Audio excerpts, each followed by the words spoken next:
Chapter 1. Mystery Girl. It all began on a beautiful spring morning in a village called Whistler in Canada, a pretty little village in the mountains of British Columbia. There was a cafe in the village with tables outside, and at one of these tables sat a young man. He finished his breakfast, drank his coffee, looked up into the blue sky, and felt the warm sun on his face. Nick Lortz was a happy man. The waiter came up to his table. "More coffee?" he asked. "Yeah, great," said Nick. He gave the waiter his coffee cup, and the waiter looked at the camera on the table. "On vacation?" he asked. Nick laughed. "But I'm not on vacation. I'm working. I'm a travel writer and I'm doing a book on mountains in North America. I've got some great pictures of your mountain," he said. The two men looked up at Whistler Mountain behind the village. It looked very beautiful in the morning sun. "Do you travel a lot?" asked the waiter.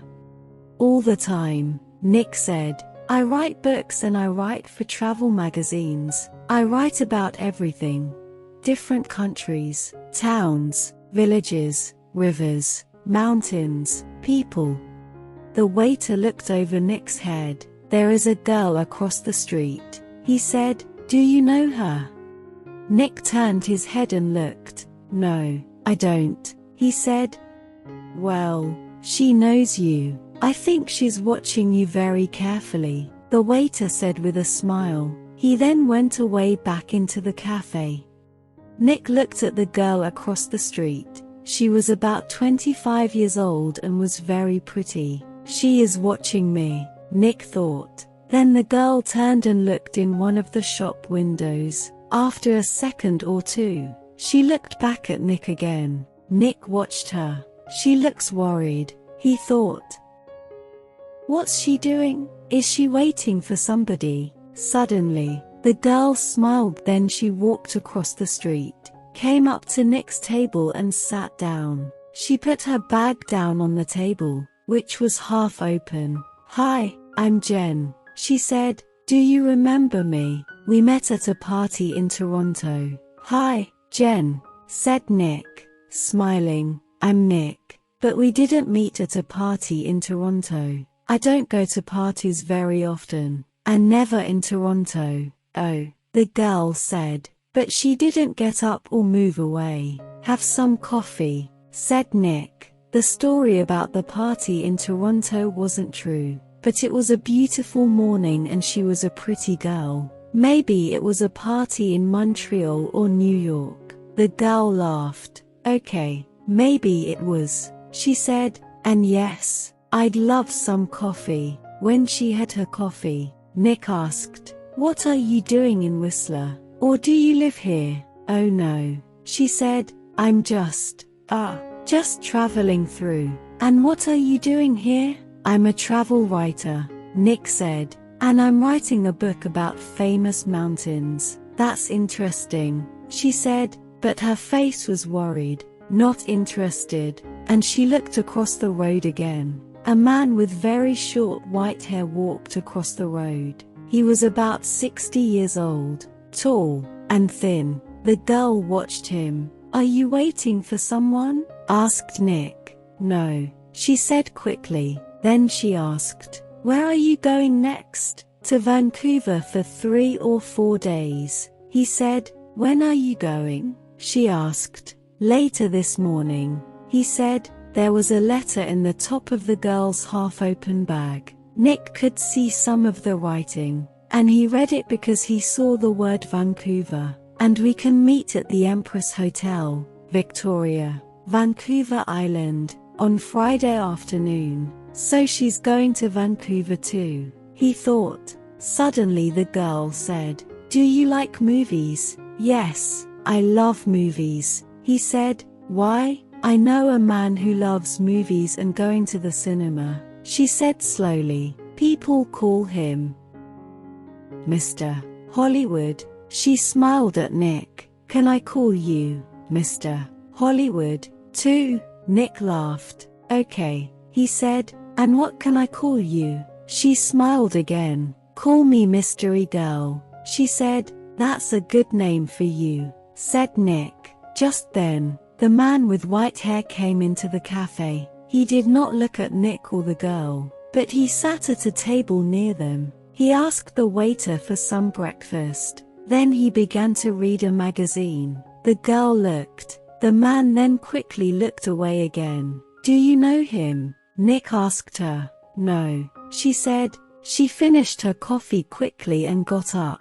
"I must go now," she said. Nick stood up too. "Nice to," he began, but the girl suddenly took his face between her hands and kissed him on the mouth. "Drive carefully, Mr. Hollywood. Goodbye," she said with a big, beautiful smile. Then she turned and walked quickly away. Nick sat down again and watched her. She walked down the road and into a big hotel. Now, what, thought Nick, was that all about? The man with white hair watched Nick and waited. After 4 or 5 minutes, Nick finished his coffee, took his books and his camera and left the cafe. His car was just outside the girl's hotel, and he walked slowly along the street to it. The man with white hair waited a second, then quickly followed Nick. From a window high up in the hotel, the girl looked down into the road. She saw Nick and the man with white hair about 50 yards behind him. Nick got into his car, and the red car began to follow him. When the girl saw this, she smiled, then went to put some things in her travel bag.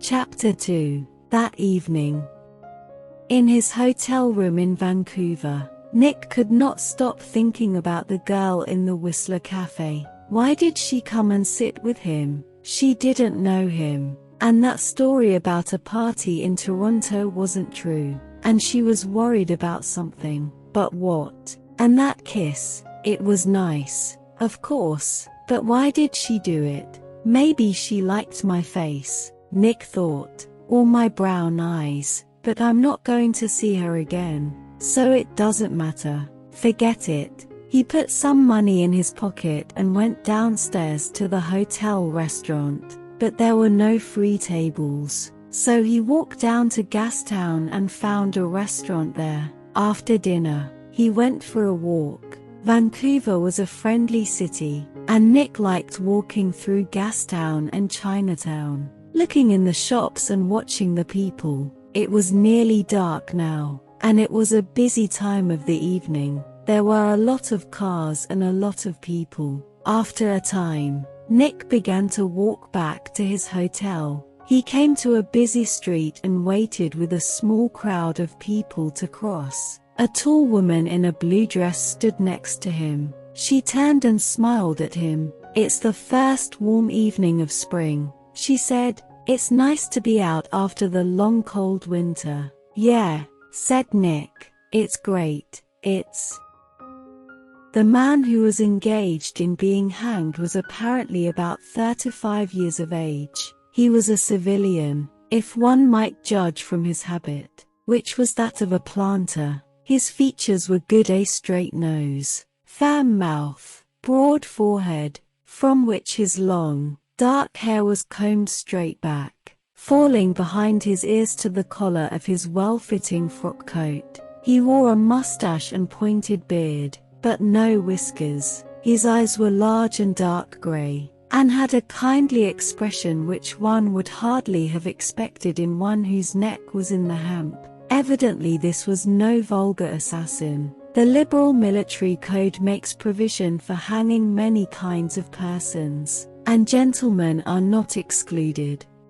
The preparations being complete, the 2 private soldiers stepped aside and each drew away the plank upon which he had been standing. The sergeant turned to the captain, saluted and placed himself immediately behind that officer, who in turn moved apart 1 pace. These movements left the condemned man and the sergeant standing on the 2 ends of the same plank, which spanned 3 of the cross ties of the bridge. The end upon which the civilians stood almost, but not quite, reached a 4th. This plank had been held in place by the weight of the captain. It was now held by that of the sergeant. At a signal from the former, the latter would step aside. The plank would tilt and the condemned man go down between two ties. The arrangement commended itself to his judgment as simple and effective.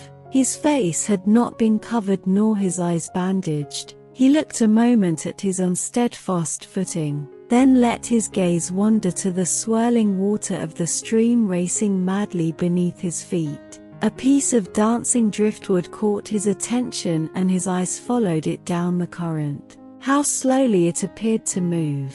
What a sluggish stream!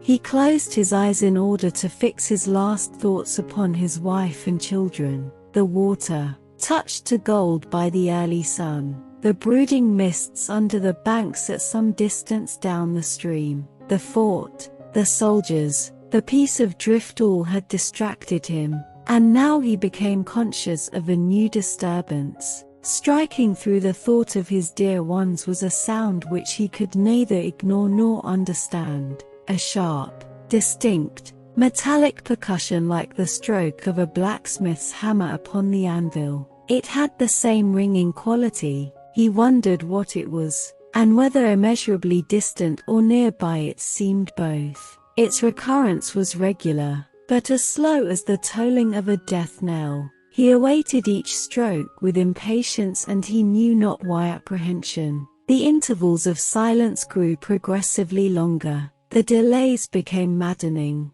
With their greater infrequency the sounds increased in strength and sharpness. They hurt his ear like the thrust of a knife. He feared he would shriek. What he heard was the ticking of his watch. He unclosed his eyes and saw again the water below him. If I could free my hands, he thought, I might throw off the noose and spring into the stream. By diving I could evade the bullets and, swimming vigorously, reach the bank, take to the woods and get away home. My home, thank God, is as yet outside their lines. My wife and little ones are still beyond the invaders' farthest advance.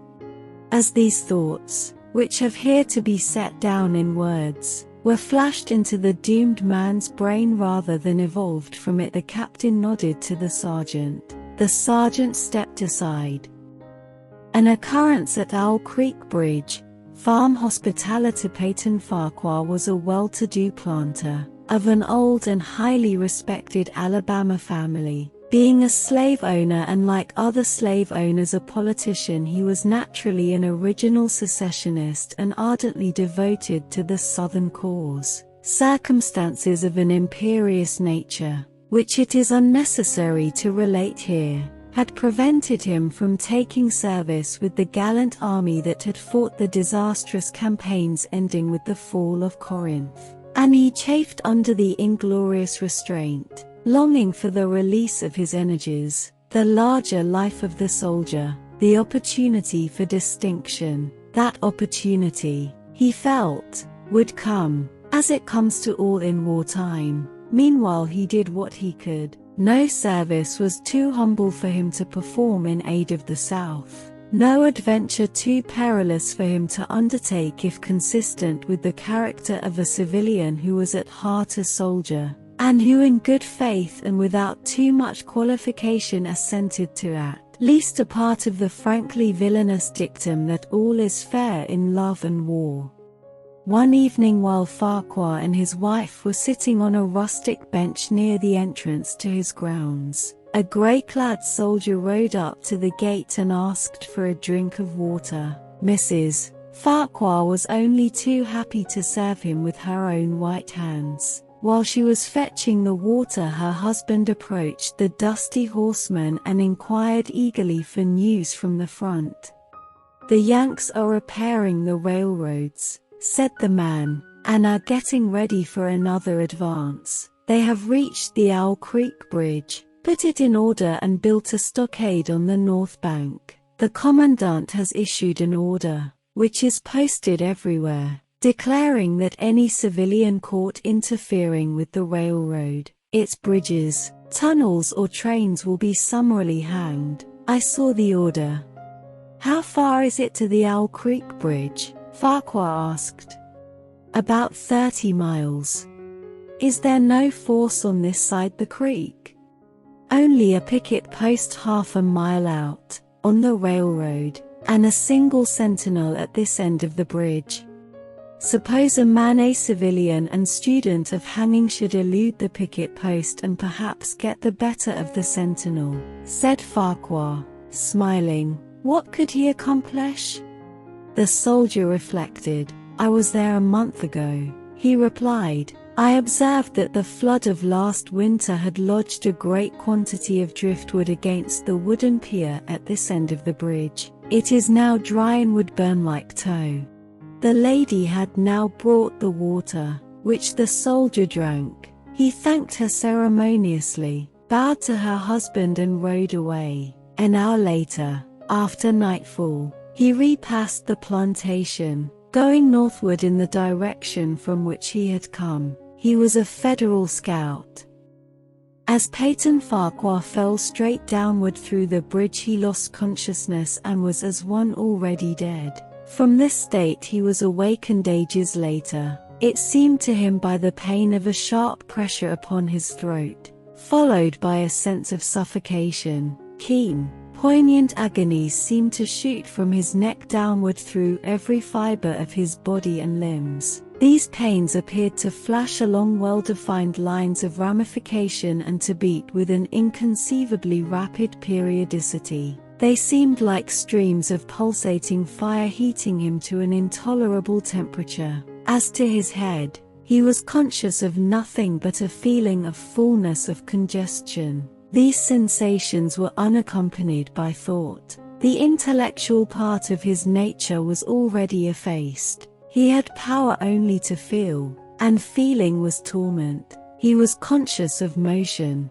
encompassed in a luminous cloud, of which he was now merely the fiery heart. Without material substance, he swung through unthinkable arcs of oscillation, like a vast pendulum. Then all at once, with terrible suddenness, the light about him shot upward with the noise of a loud splash. A frightful roaring was in his ears, and all was cold and dark. The power of thought was restored. He knew that the rope had broken and he had fallen into the stream. There was no additional strangulation. The noose about his neck was already suffocating him and kept the water from his lungs. To die of hanging at the bottom of a river, the idea seemed to him ludicrous. He opened his eyes in the darkness and saw above him a gleam of light. But how distant, how inaccessible! He was still sinking, for the light became fainter and fainter until it was a mere glimmer.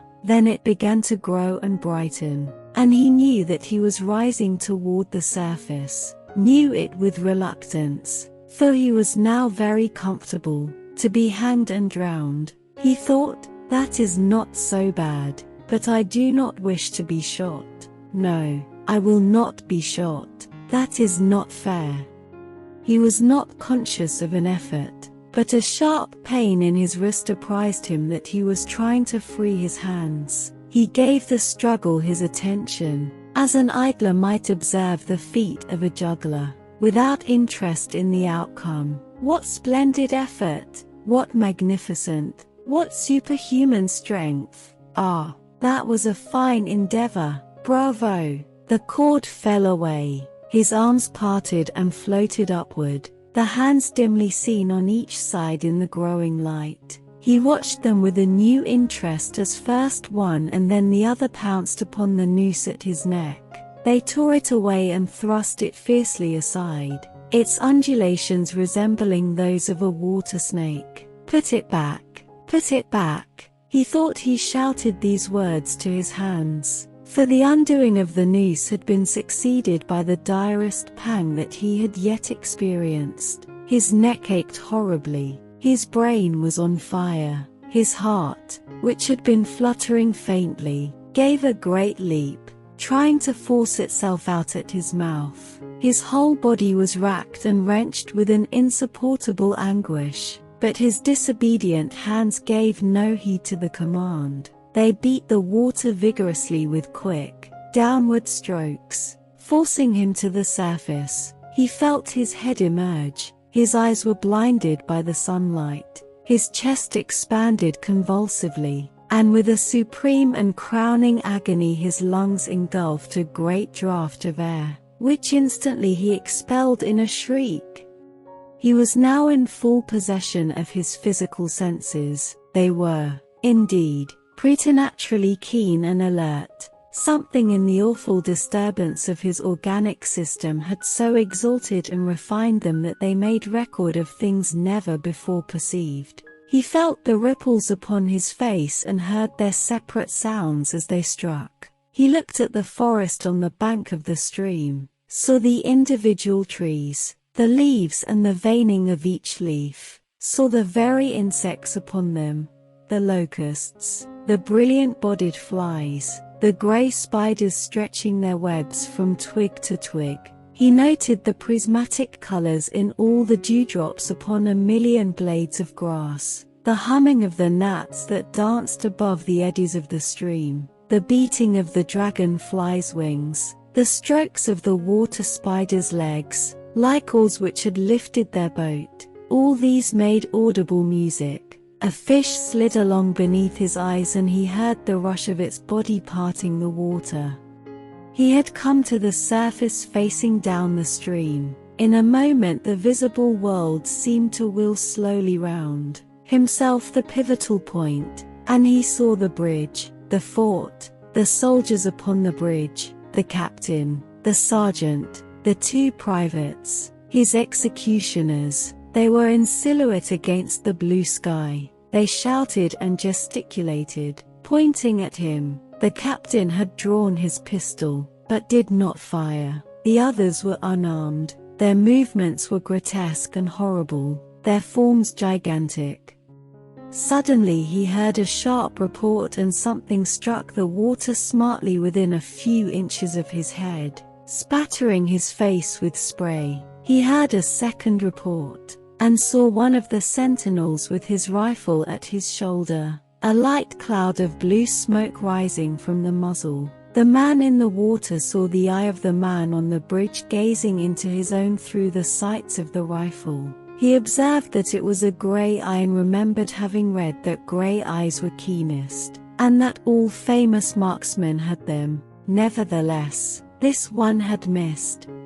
A counter-swirl had caught Farquhar and turned him half round. He was again looking into the forest on the bank opposite the fort. The sound of a clear, high voice in a monotonous sing-song now rang out behind him and came across the water with a distinctness that pierced and subdued all other sounds, even the beating of the ripples in his ears. Although no soldier, he had frequented camps enough to know the dread significance of that deliberate, drawling, aspirated chant. The lieutenant on shore was taking a part in the morning's work. How coldly and pitilessly, with what an even, calm intonation, presaging, and enforcing tranquility in the men, with what accurately measured intervals fell those cruel words. Attention, company! Shoulder arms! Ready!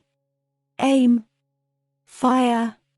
Farquhar dived as deeply as he could. The water roared in his ears like the voice of Niagara, yet he heard the dulled thunder of the volley and, rising again toward the surface, met shining bits of metal, singularly flattened, oscillating slowly downward. Some of them touched him on the face and hands, then fell away, continuing their descent. One lodged between his collar and neck. It was uncomfortably warm and he snatched it out. As he rose to the surface, gasping for breath, he saw that he had been a long time underwater. He was perceptibly farther downstream, nearer to safety. The soldiers had almost finished reloading. The metal ramrods flashed all at once in the sunshine as they were drawn from the barrels, turned in the air, and thrust into their sockets. The two sentinels fired again, independently and ineffectually. The hunted man saw all this over his shoulder. He was now swimming vigorously with the current. His brain was as energetic as his arms and legs. He thought with the rapidity of lightning. The officer, he reasoned, will not make that martinet's error a second time. It is as easy to dodge a volley as a single shot. He has probably already given the command to fire at will. God help me, I cannot dodge them all. An appalling splash within 2 yards of him was followed by a loud, rushing sound, diminuendo, which seemed to travel back through the air to the fort and died in an explosion which stirred the very river to its deeps. A rising sheet of water curved over him, fell down upon him, blinded him, strangled him. The cannon had taken a hand in the game. As he shook his head free from the commotion of the smitten water, he heard the deflected shot humming through the air ahead, and in an instant it was cracking and smashing the branches in the forest beyond. They will not do that again, he thought. The next time they will use a charge of grape. I must keep my eye upon the gun. The smoke will apprise me the report arrives too late. It lags behind the missile. That is a good gun. Suddenly he felt himself whirled round and round, spinning like a top. The water, the banks, the forests, the now distant bridge, fort and men, all were commingled and blurred. Objects were represented by their colors only. Circular horizontal streaks of color, that was all he saw. He had been caught in a vortex and was being whirled on with a velocity of advance and gyration that made him giddy and sick. In a few moments he was flung upon the gravel at the foot of the left bank of the stream, the southern bank, and behind a projecting point which concealed him from his enemies. The sudden arrest of his motion, the abrasion of one of his hands on the gravel, restored him, and he wept with delight. He dug his fingers into the sand, threw it over himself in handfuls, and audibly blessed it. It looked like diamonds, rubies, emeralds. He could think of nothing beautiful which it did not resemble. The trees upon the bank were giant garden plants. He noted a definite order in their arrangement, inhaled the fragrance of their blooms. A strange, roseate light shone through the spaces among their trunks, and the wind made in their branches the music of Aeolian harps. He had no wish to perfect his escape, was content to remain in that enchanting spot until retaken. A whiz and rattle of grapeshot among the branches high above his head roused him from his dream. The baffled cannoneer had fired him a random farewell. He sprang to his feet, rushed up the sloping bank, and plunged into the forest. All that day he traveled, laying his course by the rounding sun. The forest seemed interminable. Nowhere did he discover a break in it, not even a woodman's road. He had not known that he lived in so wild a region. There was something uncanny in the revelation. By nightfall he was fatigued, footsore, famishing. The thought of his wife and children urged him on. At last he found a road which led him in what he knew to be the right direction. It was as wide and straight as a city street, yet it seemed untraveled. No fields bordered it, no dwelling anywhere. Not so much as the barking of a dog suggested human habitation. The black bodies of the trees formed a straight wall on both sides, terminating on the horizon in a point, like a diagram in a lesson in perspective. Overhead, as he looked up through this rift in the wood, shone great garden stars, looking unfamiliar and grouped in strange constellations. He was sure they were arranged in some order which had a secret and malign significance. The wood on either side was full of singular noises, among which once, twice, and again he distinctly heard whispers in an unknown tongue. His neck was in pain, and lifting his hand to it found it horribly swollen. He knew that it had a circle of black where the rope had bruised it. His eyes felt congested. He could no longer close them. His tongue was swollen with thirst. He relieved its fever by thrusting it forward from between his teeth into the cold air. How softly the turf had carpeted the untraveled avenue. He could no longer feel the roadway beneath his feet.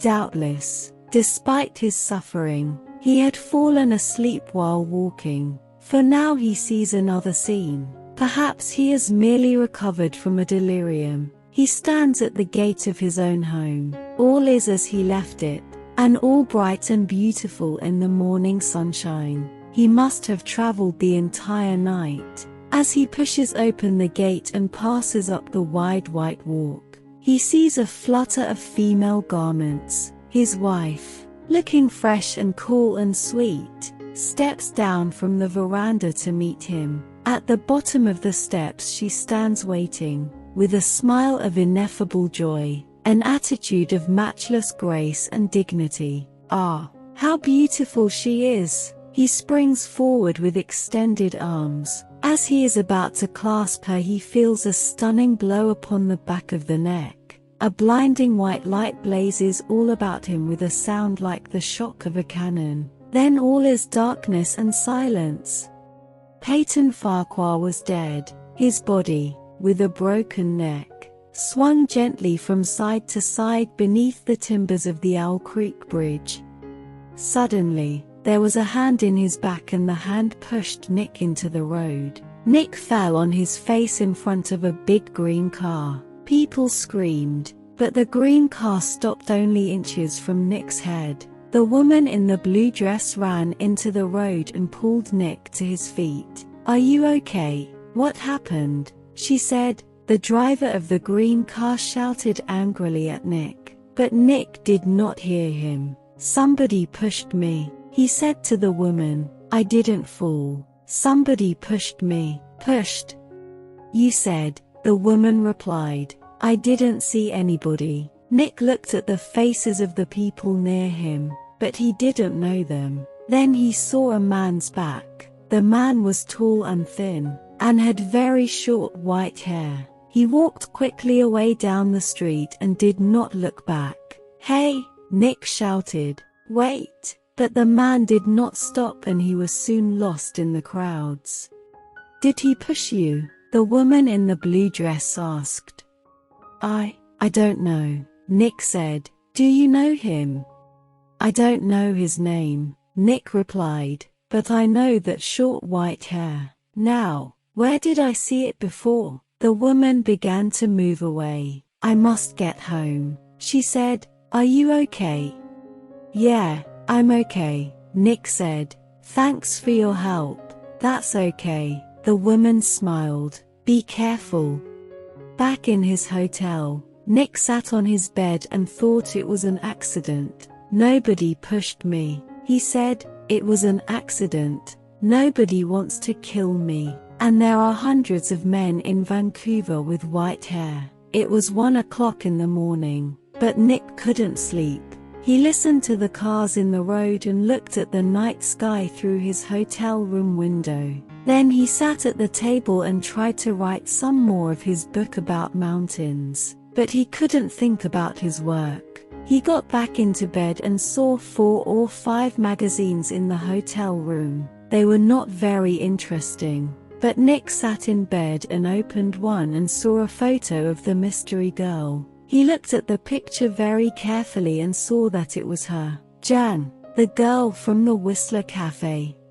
She was next to a man of about 50 or 55, and they were in the garden of a big, expensive house. They smiled at the camera and looked very happy. Canadian millionaire, Howard Hudson and his daughter, Meg, it said under the picture, at their home in Toronto.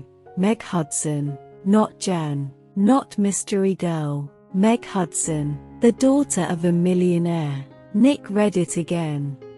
Why did she come and sit with me in the cafe at Whistler? He thought. Millionaires' daughters don't sit with strangers in cafes and then give them a big kiss when they leave. Why did she do it? What did she want? He thought back to the cafe in Whistler and the girl next to him at the table. Then he remembered something. He remembered a man at a table near them in the cafe, a tall, thin man about 60 years old, a man with very short white hair. Nick didn't sleep much that night. Chapter 3: A Walk in the Park. The next day was Thursday. Nick stayed in his hotel room, rode about the mountains all morning, and then drove to Stanley Park in the afternoon. He sat and read a book for an hour, then went for a walk under the tall trees. There was nobody there. It was quiet, and he could walk and think. He thought about Meg Hudson and the man with white hair. Did he know Meg Hudson? Did she know him? He remembered Meg Hudson's last words. "Drive carefully, Mr. Hollywood." Why did she say that? Why did she call him Mr. Hollywood? He didn't understand any of it. Suddenly, he heard a noise. He stopped. That was a gun. He thought, there's somebody in the trees with a gun. Then, something hit the tree over his head. Somebody's shooting at me, Nick thought. He turned and ran, and somebody began to run after him. Nick ran through the trees. There was no sun there and it was half dark.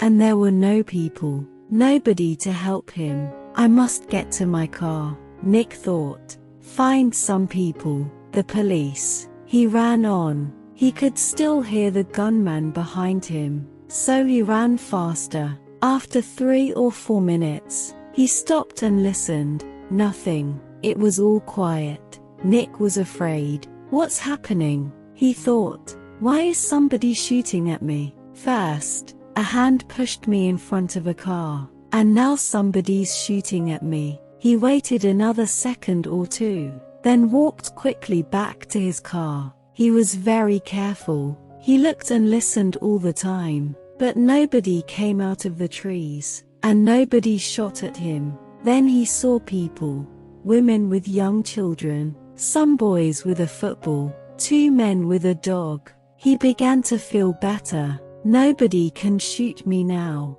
he thought. Not with all these people here.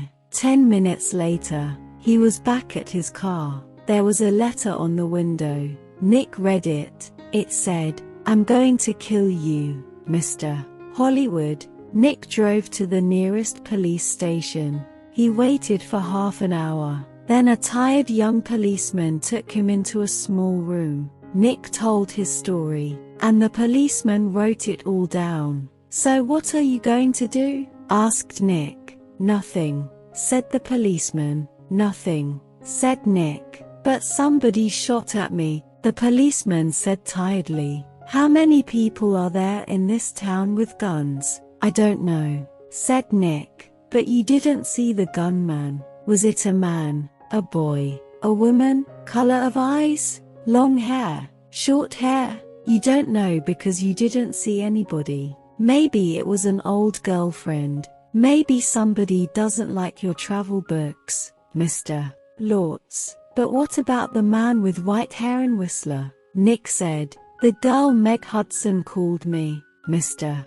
Hollywood, in the cafe. This man heard her, and now I get a letter to Mr. Hollywood on my car. Who is this, Mr. Hollywood? We all want answers to our questions, Mr. Lortz," the policeman said, "but we don't always get them. Questions, but no answers."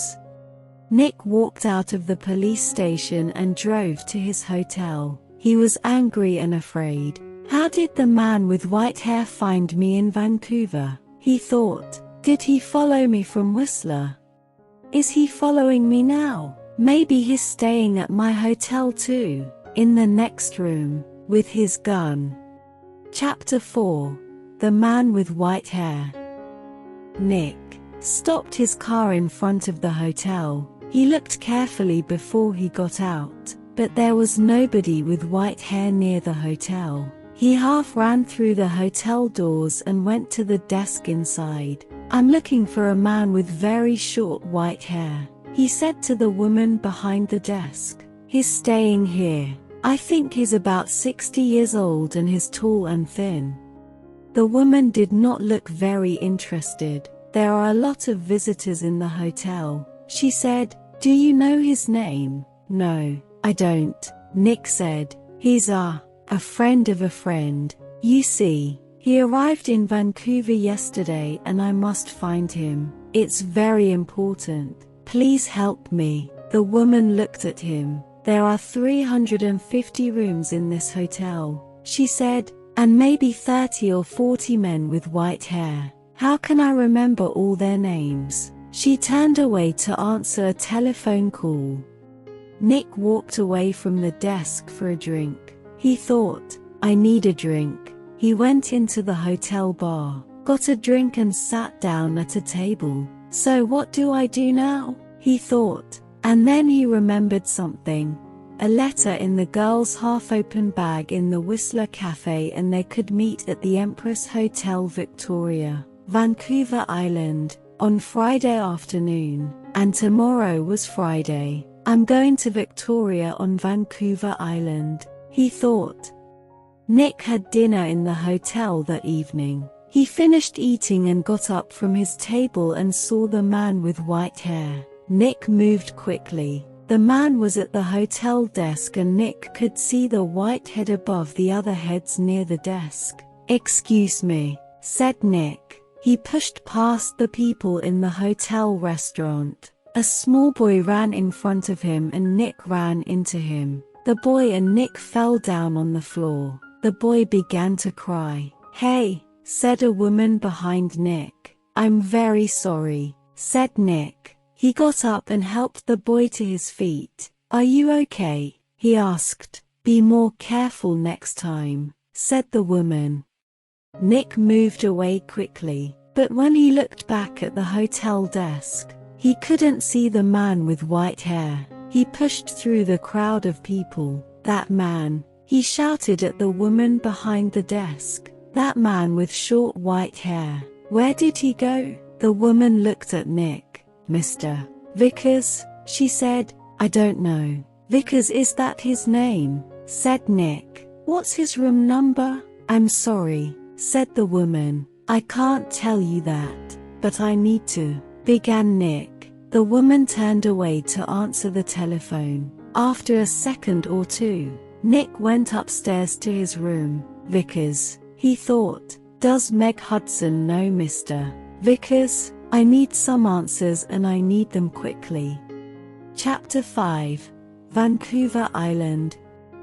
Tawasin was about 23 miles south of Vancouver. Nick drove there the next morning for the 1 o'clock ferry to Vancouver Island. Every 5 minutes, he looked behind him. The road was busy. Black cars, white cars, red cars, green cars. Maybe Vickers was in one of them. At Tawasin, Nick drove his car onto the ferry. There were a lot of cars and crowds of people. Nick got out of his car and walked up and down the ship. He looked for a man with white hair, but he didn't see one. Soon, the ferry began to move and Nick felt better. He found the ferry restaurant and got something to eat. More people came in and Nick looked at the faces of all the older men. Some had hats on, so he looked for somebody tall and thin, but there was nobody. Maybe he's not on the ferry, Nick thought. Maybe he's back in Vancouver. Later, Nick walked around the ship again. Once he thought he saw the man with white hair in the crowds, but he could not be sure. 90 minutes after leaving Tawasin, the ferry arrived at Swartz Bay on Vancouver Island, and Nick went back down to his car. Swartz Bay was 20 miles north of Victoria, and Nick drove quickly, again looking behind him every 4 or 5 minutes. Once, he saw a red car about 200 yards behind him. Did I see that car on the road from Vancouver to Tawasin? He thought. He drove more slowly, but the red car still stayed 200 yards behind him, and Nick couldn't see the driver's face or hair. Soon, he was in the busy streets of Victoria, and Nick didn't see the red car behind him again. Victoria was a city of gardens and beautiful old buildings.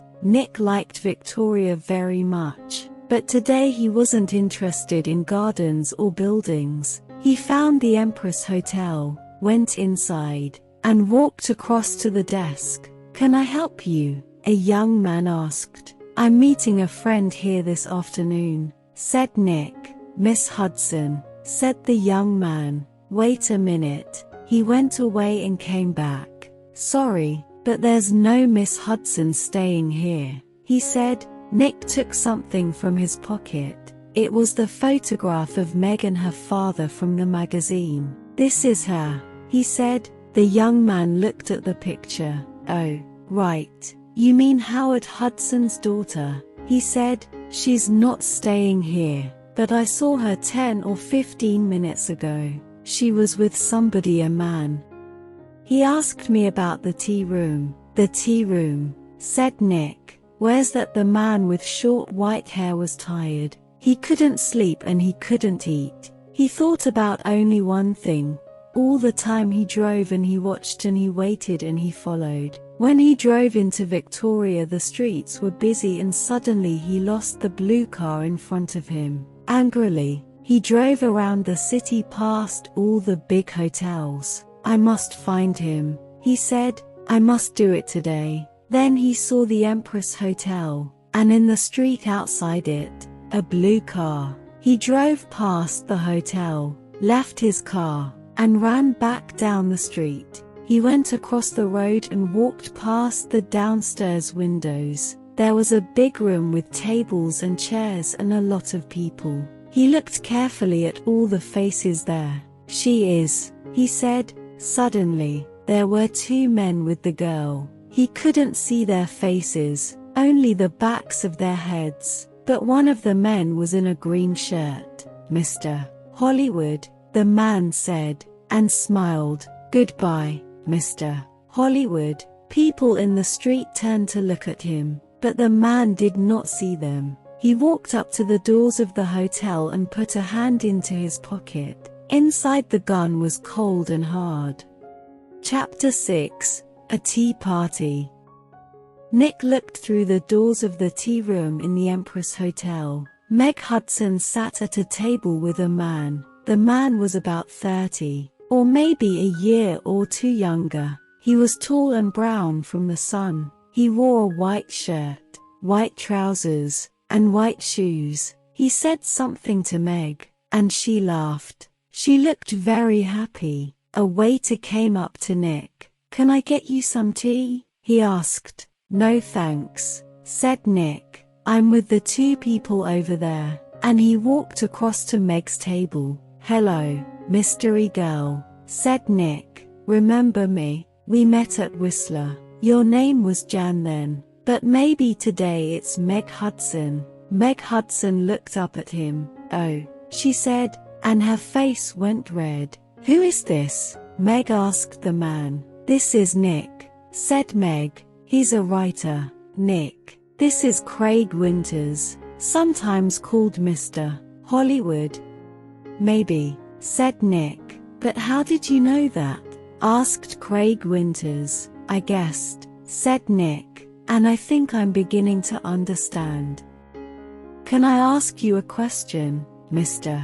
Winters?" Craig Winters' face went white. "Kill me? What are you talking about?" asked Meg. "Before I tell you, answer this question, please," said Nick. "You called me Mr. Hollywood in Whistler, and you wanted the man at the next table, the man with white hair, to hear you. Is that right?" Meg Hudson did not answer at first. Then she said quietly, "Yes." "Why?" asked Nick. "I wanted him to follow you and not me." "Why?" asked Nick again. "I think he's a detective," said Meg, "and I think he's working for my father. I saw him soon after I left Toronto. He followed me." She put her hand on Craig Winters' arm. "My father doesn't like Craig. A month ago, he told me not to see Craig again. I'm not happy and he knows that.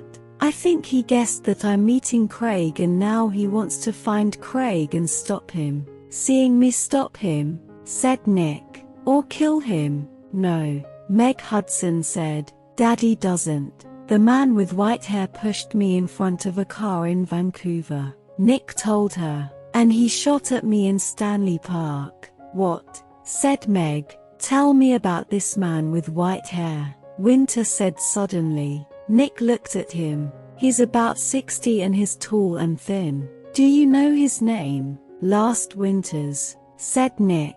Vickers. Craig Winters suddenly looked ill. Did he follow you to Victoria? Did he follow you here? I don't know, said Nick. You're afraid of him. Why? Why does this man Vickers want to kill you? Winters asked before Craig Winters could answer. Meg's face went white. Oh no, she said. Look over there by the door. Nick and Craig Winters turned to look at the door of the tea room. The man with white hair stood there. He looked up and down the room and then he saw them and began to walk across to their table. His hand was in his pocket for a second or two. The three people at the table did not move. Then Craig Winters jumped to his feet. That's Mr. Hollywood, he screamed. That man there, and he pointed at Nick. The man's hand came out of his pocket with a gun. This is for Anna, he shouted.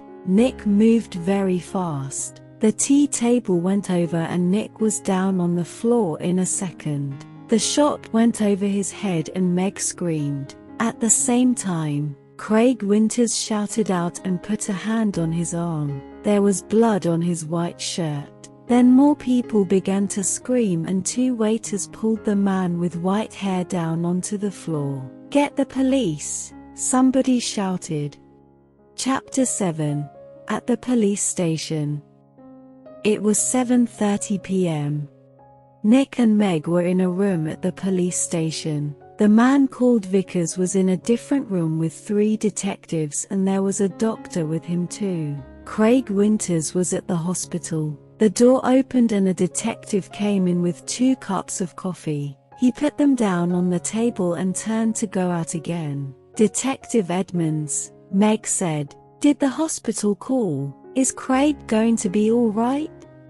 Winters, Detective Edmonds said. Yes, he's going to be okay. Can I call the hospital now? I'd like you to wait, said Edmonds. Detective Keith is going to be here in a minute. He's just coming from the airport. He looked through the open door. Ah, here he is now. A second detective came into the room, and behind him was a tall man with dark hair. Meg stood up quickly. Daddy, she cried. What are you doing here? The police called me, said Howard Hudson, and I flew here at once. Detective Keith met me at the airport. Now sit down, Meg. I want you to listen to me. He did not look at Nick, sat down, and took her hands. Meg, last week Johnny Vickers came to my house. He wanted to talk about his daughter. You remember Anna, Meg? 3 months ago, she jumped off a bridge in Boston and died. She was young, beautiful, rich, and she didn't want to live. Why? Because she loved a man, and the man took her money and ran away and left her. And the man was called. No, said Meg. Yes, Meg, said her father. Yes, he was called Mr. Hollywood. No, shouted Meg. She began to cry. That's right, Miss Hudson, said Detective Keith, quietly, to you. He gave the name Craig Winters. When Anna Vickers knew him, he was Carl Windsor, but he liked all his girlfriends to call him Mr. Hollywood. He took nearly $50,000 from Anna Vickers and there was a girl before that. Meg shouted, It's true. Meg, said her father, Winters. Windsor gets all his money from rich men's daughters. Johnny Vickers loved his daughter. He went to her house in Boston after she died. He read her letters and learned about the money and the name, Mr. Hollywood. And when he came to my house I told him about you, Meg. I said my daughter's got a new boyfriend and she calls him Mr. Hollywood. I don't like him, but I can't stop her. She's going away to meet him next week, I think. What can I do? Johnny put his hand on my arm and he said, "Don't be afraid for your daughter. I'm going to find that man and stop him." Meg said nothing. Her face was very white for a minute or two. Nobody spoke. Then Detective Edmonds said, "Vickers told us all about it, Miss Hudson. He followed you to Whistler and saw you with Nick, began to understand with me in the cafe, and Meg called me Mr. Hollywood." Howard Hudson looked at Nick. "You're the travel writer guy, right, Lortz?" Nick Lortz said. "Nick Vickers nearly killed me. He shot at me twice." But Howard Hudson was not very interested in Nick. He looked at his daughter again. "How much money did you give him, Meg?" he said. "I gave him $25,000, said Meg. "Only for 2 or 3 months, she said. Then she began to cry again. "Well, you can say goodbye to that money," said Hudson angrily. "What's going to happen to Vickers?" Nick asked. "Hospital, I think," said Edmonds. "Okay. He shot at you and about 50 people saw him, but he's not a well man. The doctors are going to put him away in a hospital." Howard Hudson stood up. "Okay, Meg. I'm going to take you home. My plane is waiting at the airport." Meg followed her father to the door. Then she remembered Nick and turned. "I'm sorry," she said. "I got you into all this. I called you Mr. Hollywood. That was wrong, but I didn't know." "It's okay," said Nick. "You know everything now and it's better to learn it now and not later." $50,000 later. Chapter 8. A nice smile returned to Vancouver. He was tired and hungry, so he went down to get some dinner in the ferry restaurant. The restaurant was busy and there was only one free table. Nick sat down quickly and began to eat. "I must get back to work tomorrow," he thought, "and forget about millionaires' daughters and men with guns." "Excuse me," somebody said. "Can I sit with you?" Nick looked up. There was a pretty girl next to his table. He got up. "It's okay," he said. "You can have this table. I don't want it." And he began to move away. "Please don't go," the girl said. "Stay and finish your dinner." She smiled at him. It was a nice smile, but Nick knew all about nice smiles. "I'm not hungry," he said, and he walked quickly out of the restaurant. And there you have it, the thrilling story of Mystery Girl. I hope you enjoyed this tale and learned a few new English words and phrases along the way. If you did, please hit the like button and subscribe to our channel for more English storytelling videos like this one. Our mission is to help you improve your English skills in an entertaining and engaging way. Thank you for watching and don't forget to tune in for our next video.